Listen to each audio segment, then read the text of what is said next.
Mil gracias por la invitación a Sescos, a la Universidad de Ort. Un placer poder estar acá con ustedes.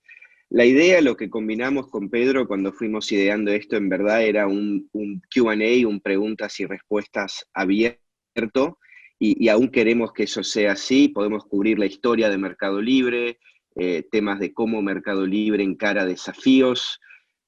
Nosotros genuinamente creemos que es un caso de estudio muy interesante porque es una empresa que fue fundada hace 20 años, en aquel entonces sí por un grupo de jóvenes de menos de 30 años, prácticamente todos nosotros, y que en el transcurrir de los últimos 20 años, nosotros diríamos haciendo las cosas de una manera diferente, disruptiva en la región, siempre con un pensar largo plazo, hemos creado la que por lo menos hoy y en estas semanas es la mayor empresa latinoamericana cuanto a capitalización de mercado. O sea que el propósito de la conversación hoy es un Q&A abierto. Yo, para que vayamos calentando motores, preparé 5 o 6 páginas donde quería hablarles de algo que es bastante coyuntural y táctico, pero que quizás les da una mirada a la trastienda de cómo una empresa como Mercado Libre piensa y cómo ejecuta, y quizás sirva como disparador a las preguntas que luego me encantaría tener un diálogo abierto con ustedes. ¿Me escuchan bien? ¿Mi audio está funcionando bien? Sí, perfecto. Buenísimo. Entonces, ahora sí, Patricia, si podés pasar a la primera hoja. Y arranco con una pregunta que no hace falta que la respondan en audio, si quieren ir respondiéndola en el chat para ver si el chat funciona. La pregunta para los que hoy están en entornos académicos, profesionales, industriales, lo que sea, la primera es entender un poco, y Uruguay es un poco un oasis en todo esto, pero no obstante la pandemia ha tenido su impacto y tendrá su impacto. Si ya estamos en un momento, en una fase donde pudimos empezar a levantar la cabeza y a tratar de entender cómo se ve el futuro, cómo se ve la pospandemia, o si en realidad seguimos en modo supervivencia y seguimos corriendo para atajar las necesidades de la crisis, de la precrisis, de la postcrisis, como querramos llamarlo. Esta es una pregunta que en muchos foros de CFOs, de CEOs, nos hacemos mucho mutuamente para tratar de entender realmente si ya empezó el verdadero trabajo de reinvención y de reunificación, o si estamos leyendo muchos gurúes, estamos leyendo muchas proyecciones, pero nadie realmente ha tenido el tiempo aún de remangarse y preguntarse las preguntas importantes, que es la segunda columna, ¿no? Que es en base a los que sí han podido arrancar con este trabajo, ¿qué esperamos de la pospandemia? Si esperamos pocos cambios y lo que hay que hacer es atravesar la tormenta y luego nuestros negocios volverán a ser los mismos o casi los mismos. Si vemos la pandemia como algo que ha acelerado tendencias y nos ha obligado a reaccionar y movernos más rápido, pero el mismo plan estratégico a grandes rasgos aún se aplica, lo que hay que rever son velocidades de ejecución, velocidades de inversión. Claramente verán que esa es la historia de Mercado Libre. Nosotros somos en ese sentido, yo diría, afortunados, privilegiados, en que nuestras realidades del comercio electrónico, del dinero digital, de la fintech, esto ha acelerado, si uno mira los números, entre 3 y 5 años lo que esperábamos que se venía. Y nuestro desafío, y ahora vamos a hablar un poco de eso, ha sido cómo reaccionamos con la velocidad necesaria para hacer frente a este futuro que se nos vino encima. Y el tercer grupo, quizás es el grupo más interesante, voy a tratar de tocar algunas temáticas y espero que suceda en las preguntas y respuestas también, aunque confieso no ser un experto en estas realidades, así que seré más cauteloso ahí en mis respuestas, son los que entienden que esta pandemia y sobre todo lo que se viene después de la pandemia, o por consecuencia directa de la pandemia o simplemente por eh, factores que la pandemia ha gatillado, entienden que sus industrias, sus negocios, sus organizaciones van a pasar por una transformación profunda, ¿no? Creo que el ejemplo que todos usamos siempre es el ejemplo de la industria del turismo, de la industria del viaje. Creo que la educación tiene preguntas súper interesantes a plantearse sobre cómo sigue todo post esta pandemia y qué nuevas oportunidades, qué nuevas ventanas se han abiertas.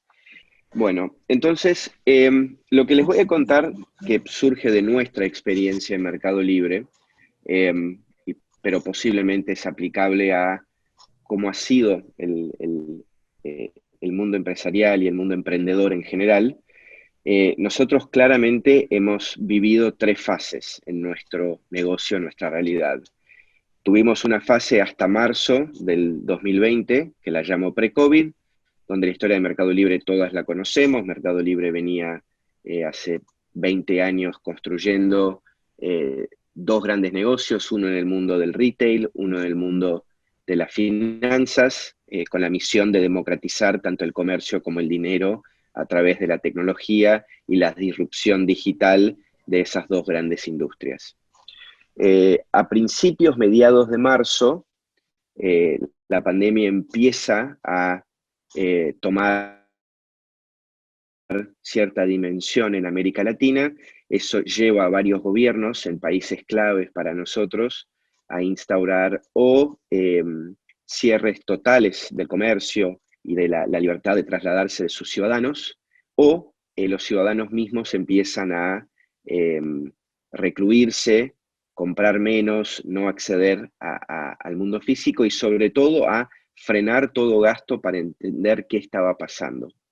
Voy a entrar en mayor detalle en un ratito, pero eso nos obligó en materia literalmente de días, y ahora les doy un poco más de detalle, pero fue formidable la velocidad con la que pudimos desplegar todo nuestra empresa de casi 17.000 personas a lo que yo llamo la fase de retirada.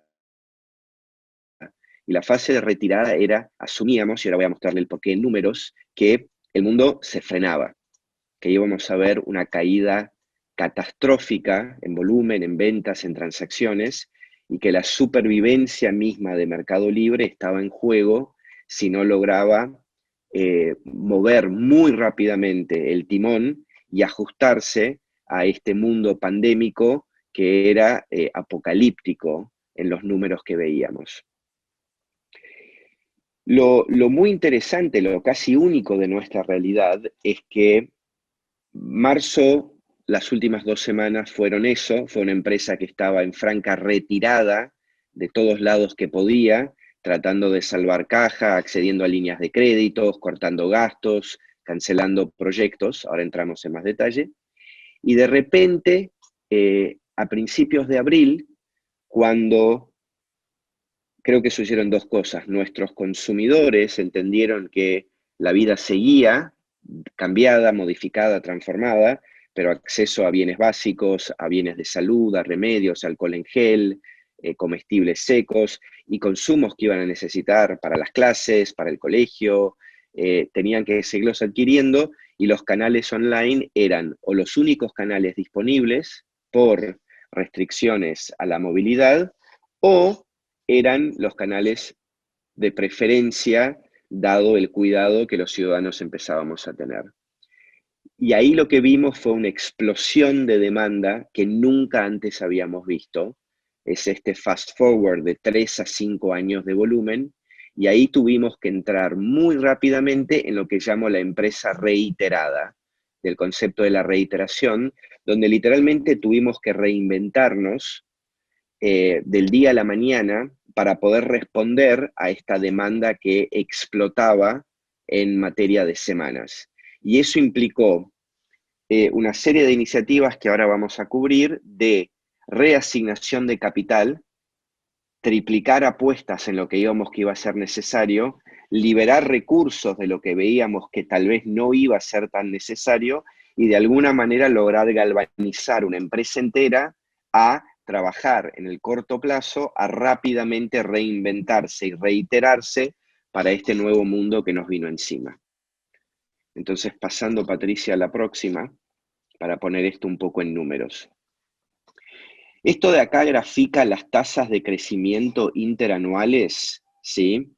En 2 mercados. Un mercado donde el impacto del COVID no fue tan marcado, a la derecha, y un impacto, un mercado donde el impacto del COVID fue más marcado, ¿sí? Para los meses básicamente de marzo, abril y mayo, un periodo de 2 meses, en verdad casi. No, una para atrás, perdón, gracias.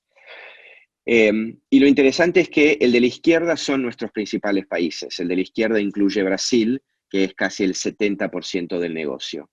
Entonces, veníamos creciendo, el primer trimestre para nosotros de marzo venía flojito, nosotros estamos acostumbrados a crecer en Brasil a un 30% más o menos, veníamos creciendo a un 16, 17, en otros países veníamos creciendo a un 88, y de repente el negocio en Brasil pasa literalmente por primera vez en la historia de Mercado Libre en 20 años a tener semanas donde el volumen de ventas había sido menor que el del año anterior.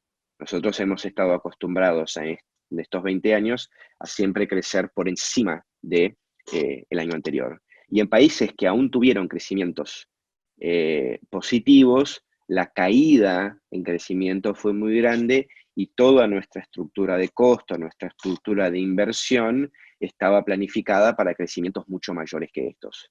Esa fue la fase de retirada, ¿sí? Algunos puntos importantes que pudimos aprovechar y utilizar. Claramente los números estos, combinado con el zeitgeist y el clima global de una pandemia, nos permitió tomar decisiones de forma extremadamente apuradas. Todo cambio, todo recorte, toda comunicación era vista por válida. La resistencia organizacional, la inercia muchas veces gerenciales con la que uno se topa, desapareció. Esto es algo interesante de alguna manera, y es uno de los ejes temáticos que me gustaría cubramos hoy en preguntas y respuestas, y lo he escuchado de muchos colegas, se sintieron increíblemente libres porque fue un momento donde podían tomar decisiones de fondo, profundas, de cambios radicales en forma muy rápida y sin tener que navegar muchas veces el típico change management o todas las resistencias a un cambio profundo que cualquier líder de una organización se enfrenta. Eso a nosotros nos permitió atacar rápidamente costos y rápidamente buscar eficiencias. Y ahora, en el próximo 10 minutos, les cuento un poquito el marco que usamos para eso. Y luego, como ven acá, abril-mayo, el negocio repuntó a tasas de crecimientos definitivamente mayores a lo que veníamos creciendo. Ahí ven el caso a la derecha, países que ya empezaron a explotar, y estas cifras que ven a la derecha se han sostenido en el tiempo. Los países estos que crecían al 40, a hoy julio están creciendo al 90, para países que ya tienen volúmenes muy grandes, ¿verdad? Brasil son más de 8.000, casi 10.000 millones de dólares anuales de ventas. Y los países a la derecha han superado tasas de crecimiento del 300%. Claramente nosotros no estábamos organizados o equipados en ese momento para ese volumen de venta, para escalar a esa velocidad, y eso también requirió una reinvención y una readaptación de todo lo que hacemos.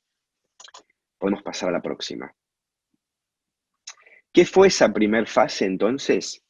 Esa primer fase tuvo elementos de volantazo absoluto. Si no fuera por el contexto global de la pandemia, este es el típico momento donde todos los directores, los gerentes, los empleados nos acusan de no saber lo que estamos haciendo porque estamos cambiando el rumbo casi 90 grados, ¿no? Cosa que en la industria tecnológica a veces sucede si no querés ser el Kodak o el Yahoo del mañana. Pero en este caso fue totalmente alineado y bien recibido por la organización. Pero tenía un elemento donde teníamos que prepararnos para lo peor, que era que efectivamente estos números de marzo se sostuvieran en el tiempo, pero también porque cuando pensábamos y analizábamos sobre todo lo que había pasado en China, que fue el primer país del brote de COVID, el repunte que tuvieron las .com y las empresas digitales chilenas también fue muy marcado. Consecuentemente, se dio esta situación rara de tener que prepararse para lo peor esperando lo mejor. Y eso rompió esquemas tradicionales de alocación de capital, de planificación, porque uno nunca planea para los próximos corto plazo un escenario A, y luego tiene que también tener el plan para el escenario Z en 2 meses. Lo cual tuvimos que tirar por la ventana todos nuestros manuales, procesos de planificación y construir algo absolutamente sui generis que podía aplicarse a esta realidad tan distinta, ¿sí? Lo primero fue un recorte inmediato de gastos por si no ocurría el rebote a lo Asia, poder sobrevivir. Y eso es desde recortes dramáticos de costos, como también manejo de la estructura de capital, toma de líneas de créditos en todos los bancos que podíamos, a pesar de que el costo de esas líneas era variante. Postergación hasta fecha indefinida de proyectos de inversión, recortes abismales en gastos de comunicación y marketing, los pasamos, no diría a cero, pero a cifras que eran un 80-90% menores de lo que veníamos gastando. Entonces realmente ese es el prepararse para el peor.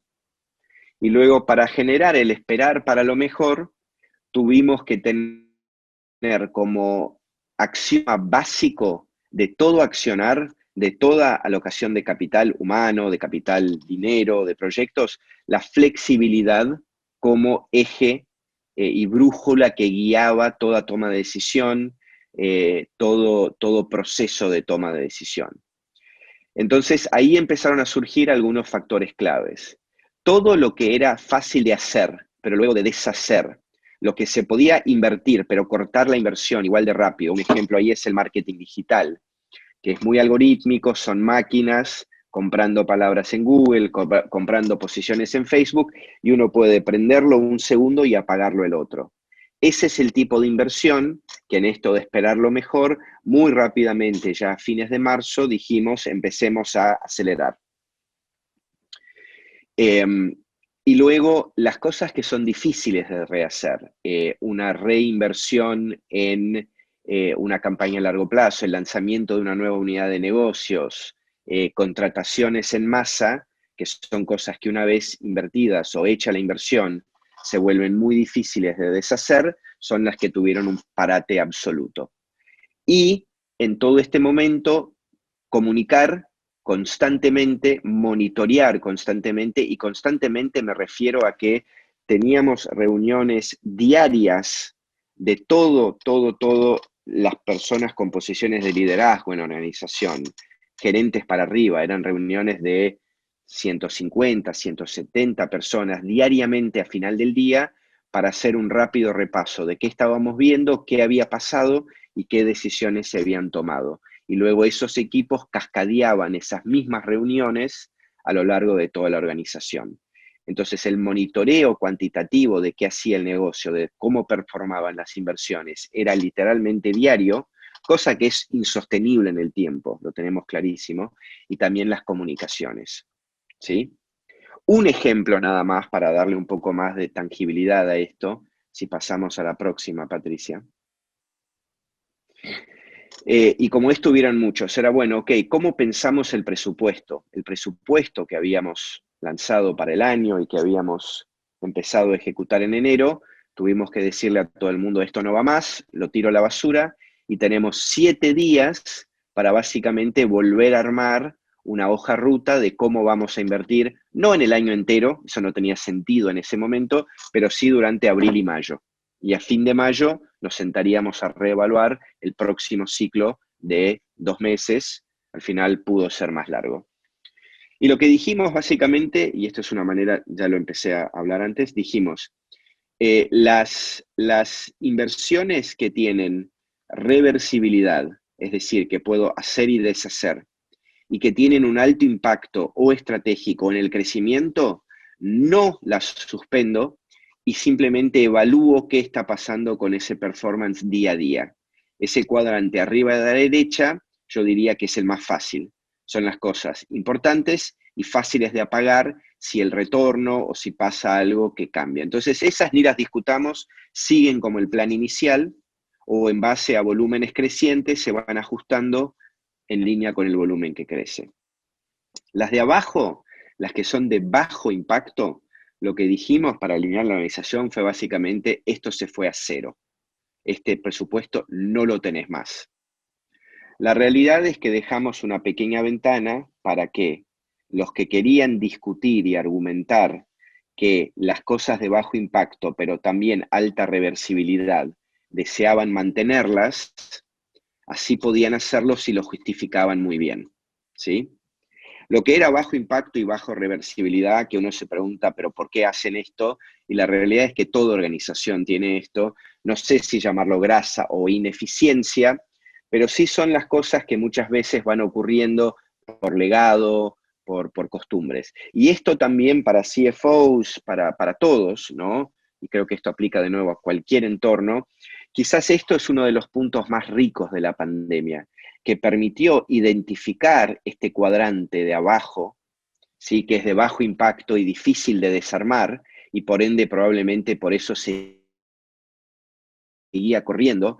Y esto es lo que, gracias al contexto único que vivíamos, se pudo simplemente cortar de un día al otro con un mandato mío. Esto no va más, no sabemos si Mercado Libre sobrevive, si no, y esto es lo que no va a volver. Esto es parte de la empresa reiterada, es esa bocanada de aire fresco y es el transformar, diría yo, en limonada los limones que nos está dando la pandemia. Es la enorme posibilidad de sacarse de encima todo ese peso muerto, sea financiero, sea de proyectos. El tema personas es un poco más delicado. Nosotros tomamos una decisión de no hacer recortes de personal en ninguna instancia, entendiendo que era un momento sumamente difícil para las economías, para las personas, pero en todo lo demás sí, esto nos permitió deshacer de muchas cosas menos útiles. Y el cuadrante, obviamente, más difícil eh, es el cuadrante sobre qué pasa con lo de alto impacto y eh, difícil reversibilidad. Es decir, ¿qué hago con algo que es importante, que lo tenía en el plan para ejecutar, pero si lo ejecuto no lo desarmo en un día o en dos? O si empiezo a poner recursos detrás de eso, tengo que luego seguir haciéndolo porque si no es haber tirado lo primero. Y eso simplemente lo que dijimos, como todo buen proceso de planificación, un plan no es un fin en sí mismo, es un medio para generar buenas conversaciones, buenas discusiones y decisiones estratégicas acertadas.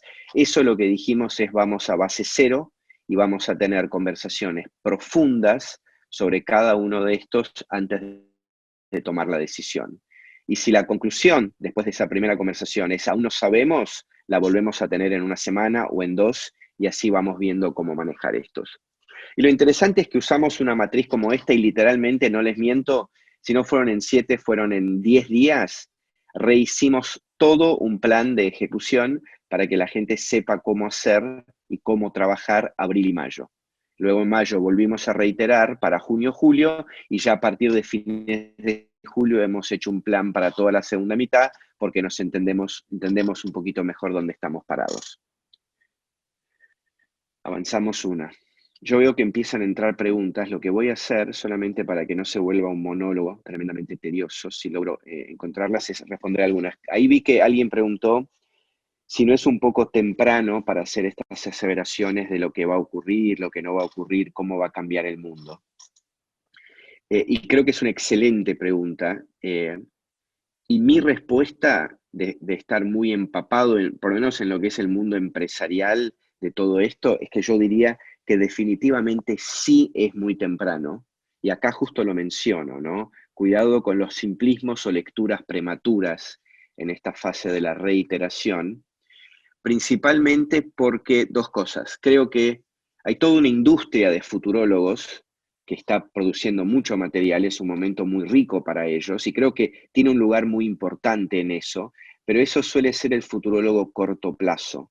Yo creo que lo que se necesita ahora son el trabajo de los think tanks, trabajos de organizaciones como SESCOS, etcétera, que realmente vayan a hacer el trabajo bien hecho de replantearse y repensar la sociedad y qué impacto tiene esto a largo plazo. Esos trabajos no se generan, ese discurso a nivel societario no se logra en un mes, 2 meses, 3 meses. Eso es un proceso arduo y más profundo. Entonces sí creo que es temprano para llegar a estas grandes conclusiones. Un ejemplo bien del mundo empresarial, algo mundano pero importante, es el famoso tema del work from home y del home office, ¿no?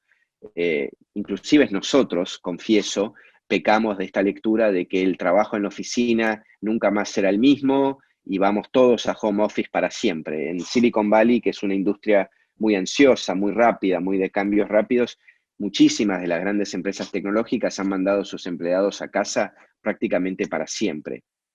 Yo creo que eso es un ejemplo prematuro. Vamos a necesitar estudios que empiezan a entender cuál es la productividad, cuál es la eficiencia, qué sucede con la innovación, qué sucede con el trabajo en equipo en organizaciones remotas versus organizaciones presenciales. Y eso va a tardar tiempo.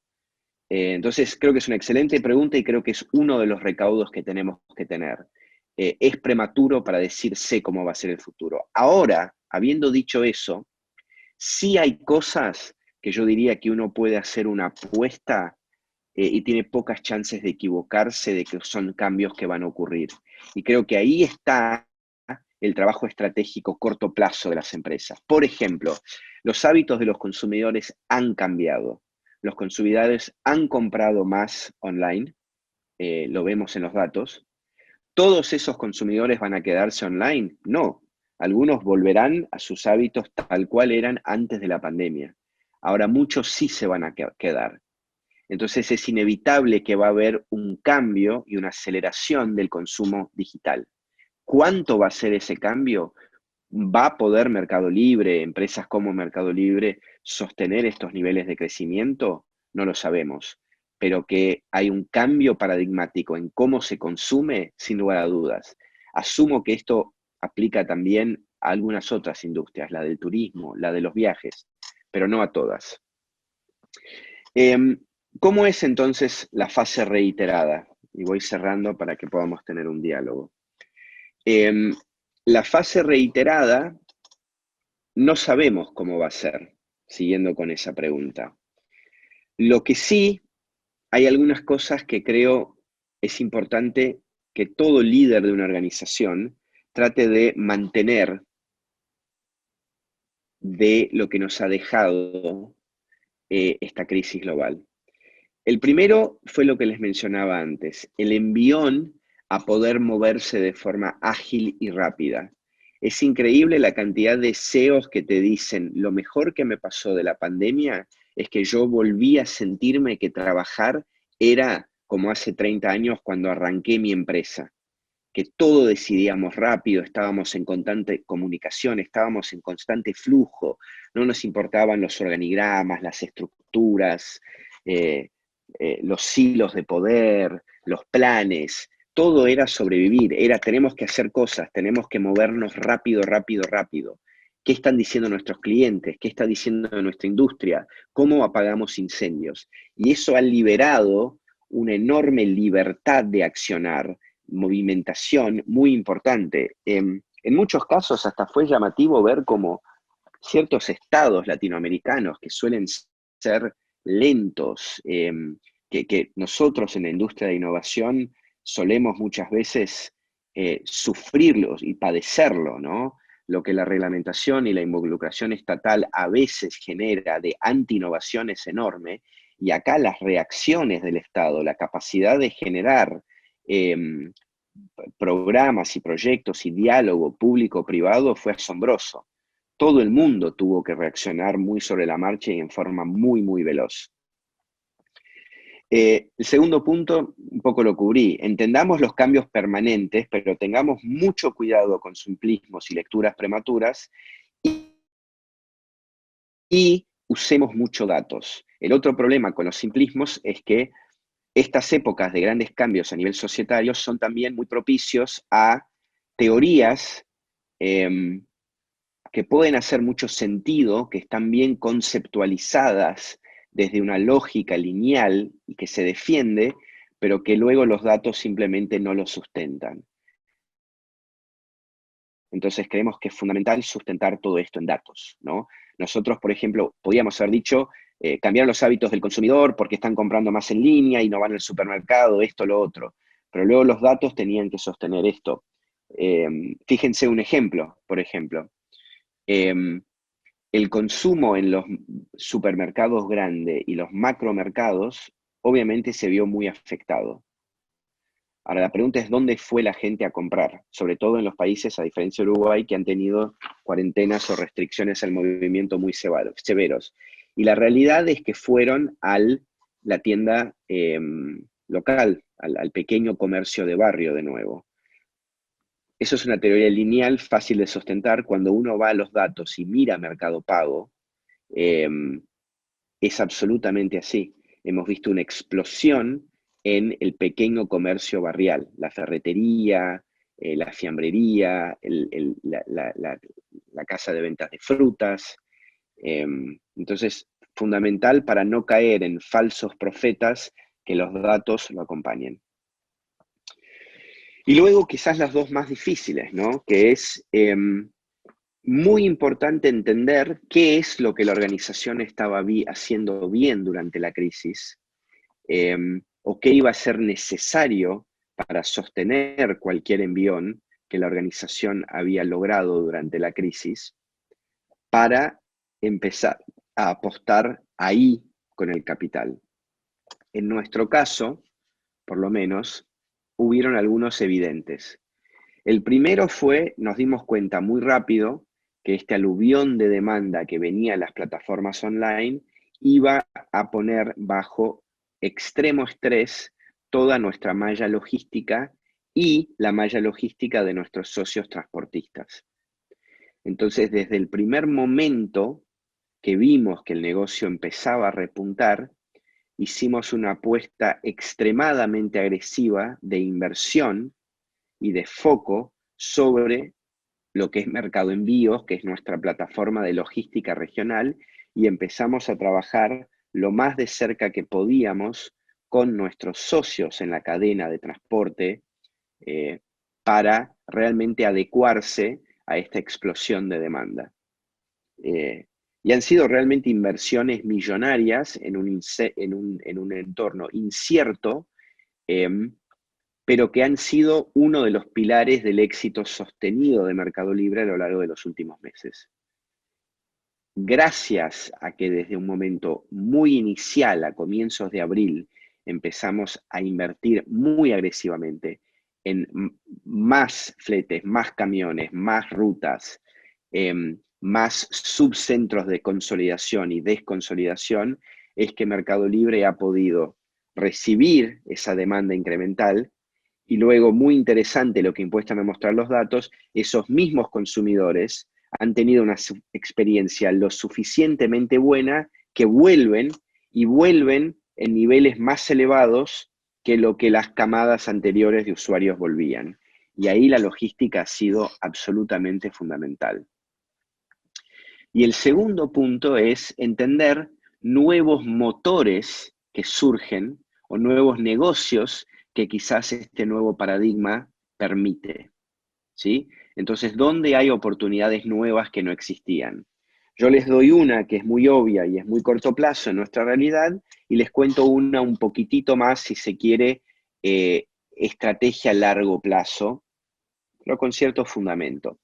La corto plazo es la categoría de supermercado. Mercado Libre no es relevante en la categoría supermercado. No me refiero necesariamente a frescos y verduras y frutas, pero todo lo que es la compra para una alacena mensual, todo lo que es no perecible de consumo masivo.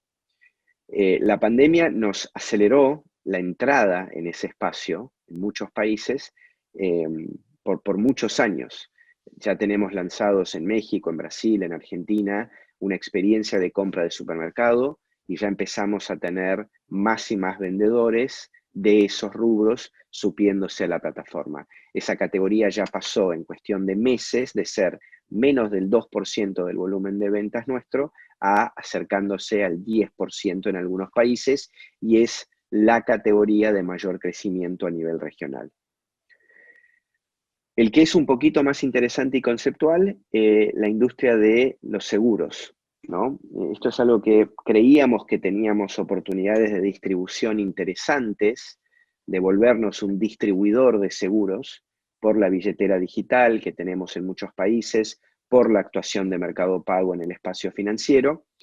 Pero hicimos una lectura de que el mundo post-pandemia muy posiblemente sea un mundo de una sociedad con mayores miedos, con mayores preocupaciones, posiblemente con futuras pandemias, y que el concepto de hacer disrupción en el mercado de los seguros, generar seguros corto plazo, seguros que se pueden apagar y prender, seguros que usan más datos del consumidor para acertar el precio, era la oportunidad de innovar y generar disrupción en otra enorme industria, que es la industria de los seguros, y hemos acelerado el lanzamiento de esos productos. ¿Sí? Eso tendrá una confirmación o no de si realmente es así más a mediano plazo, pero ya Mercados Seguros es una realidad en Argentina y Brasil, y lo iremos pensando para otros mercados. Y yendo a la última, antes de iniciar un diálogo con ustedes, entonces, en esta nueva etapa de reiterar, reinventar a la organización, algunos ejes claves, y acá cito la fuente de esto, propiedad intelectual de esto no es mía, es de Bain, la consultora, que creo que hace un trabajo siempre excelente en materia de estrategia empresarial, con algunos retoques en base a lo que ha sido mi experiencia o mi vivencia de los últimos meses. Si recuerdan esa pregunta que hice al comienzo, si se está pudiendo planificar realmente o si seguimos en modo supervivencia, y la verdad que no me está dando el tiempo para pensar en el 2024 o el 2025, si el 2020 no sé cómo lo termino, yo diría que ya es hora de empezar a retomar esas visiones a largo plazo y empezar de nuevo a tener una opinión y formar una opinión sobre cómo se va a ver mi empresa, mi industria y el mundo en 2 años, en 5 años y en 10 años. ¿Sí? Ahora va a tener que ser volver a modelos de planificaciones de escenarios. El trabajo posiblemente sea mayor, porque es poco probable que yo pueda armar un plan y decir, este va a ser mi plan. Lo más probable es que yo tenga que armar un plan A, un plan B y un plan C en base a escenarios que creo plausibles, porque la realidad es que aún no lo sabemos. Pero el ejercicio de empezar a hacer eso creo que es muy importante porque da lugar a lo segundo, que es, este también es el momento de que los líderes de las organizaciones, de las empresas, empiecen a poder salir de modo supervivencia y volver a tomar ese rol que típicamente incumbe a un número uno, un CFO, un director, un rector, de intervenir activamente para tratar de lograr esos escenarios planificados anteriormente. Pero sobre todo también va a haber un rol nuevo que es clave, que es asegurarse que toda decisión está siendo pensada con el nivel de flexibilidad posible o necesario. ¿Sí? ¿Y por qué digo eso? Porque, de nuevo, no sabemos qué va a pasar. Entonces, inyectar a sus organizaciones con un juego de cintura, un grado de adaptabilidad que no tenía antes, va a ser clave. Lo tercero, diría, ensanchen su red de datos, su red de comunicación y su red de dónde proviene la información que reciben para tomar decisiones. En un mundo tan incierto, ya no va a alcanzar la jerarquía y yo escucho a mi línea y tomo decisiones en base a mi línea. Yo voy a tener que ir al consumidor final más que antes. Voy a tener que ir a los diferentes stakeholders que tengo adentro y afuera de mi organización, a mis comerciales, a operación. ¿Por qué eso? Porque para ir formando una visión completa de este puzzle tan complejo que es la nueva realidad, no nos vamos a poder fiar de los canales de comunicación y de información que tradicionalmente nos fiábamos. Vamos a tener que tener organizaciones sumamente resilientes, que no es solo flexible. Resiliente es la organización que realmente tiene la flexibilidad y se la puede estirar en toda dirección y no se desmotiva, sobrevive, aguanta, ve eso como un desafío y no como algo que me achata y digo, bueno, estos no saben lo que hacen, cada 3 meses me cambian todo, yo no sé para qué estoy acá, ¿sí?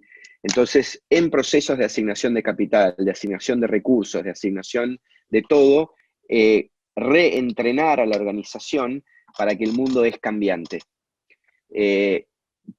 Para los que somos digitales, esto es una cosa muy natural para nosotros. Nuestras organizaciones actúan y piensan como se desarrolla software, que es en pequeñas iteraciones, ¿sí? Hay industrias que no están acostumbradas a eso y están acostumbrados a procesos de toma de decisiones y de ejecución mucho más largos. Probablemente eso no funcione más. La resiliencia también implica un nuevo rol para los hedges, para los seguros, para qué cosas adicionales puedo hacer detrás de esos planes B, ¿no? O cómo tengo planes B que si las cosas no me salen bien estoy asegurado, o tengo una segunda movida ya pensada, un contraataque a ese plan A que no funcionó.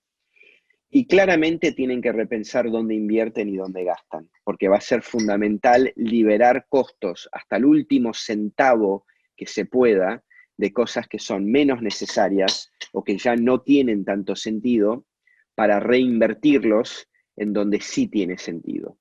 Entonces, no sé, pienso un entorno educacional, educativo, y digo, la inversión en tecnología, yo intuyo, debería acelerarse sí o sí. La inversión en planificación largo plazo, la inversión en grupos, áreas, think tanks, que realmente hacen ese trabajo de cómo se va a ver el mundo. Esos son áreas que van a necesitar ser fondeadas adicionalmente porque toman una relevancia mucho mayor que en el viejo mundo.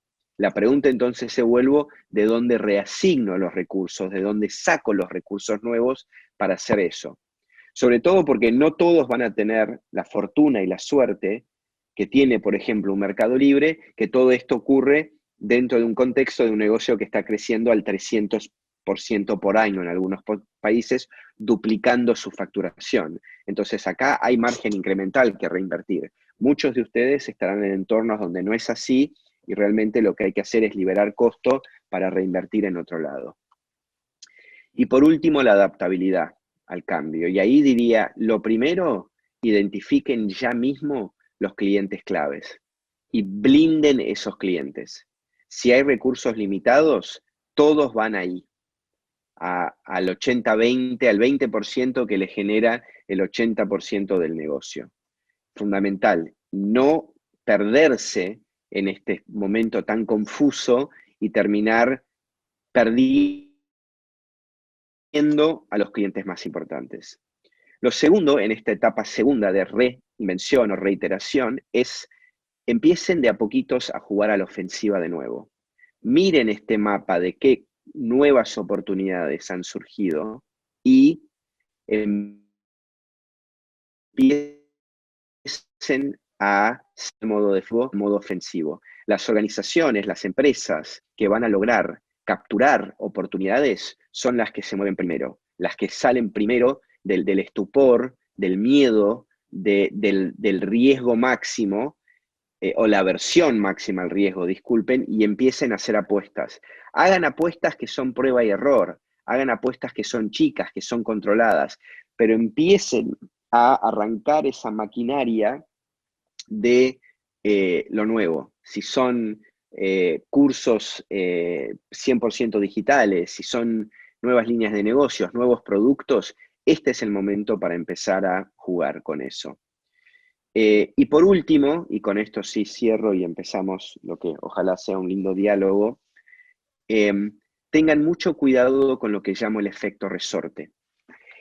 En esta etapa de reinventar sus organizaciones, de establecer nuevas reglas, nuevas maneras de trabajar, mayor libertad a sus jefes de línea, mayor velocidad, este momento de aprovechar lo bueno que nos deja la crisis, también va a ser el momento donde va a asomar la cabeza las resistencias, el legado, el quiero volver a como hacíamos las cosas antes porque ahí yo me siento cómodo, el este nuevo mundo me conviene menos a mí, yo quiero volver a los procesos de planificación largos, a mí devuélvanme el presupuesto que me habían quitado, no importa si mi parte de la organización ya tiene menos sentido.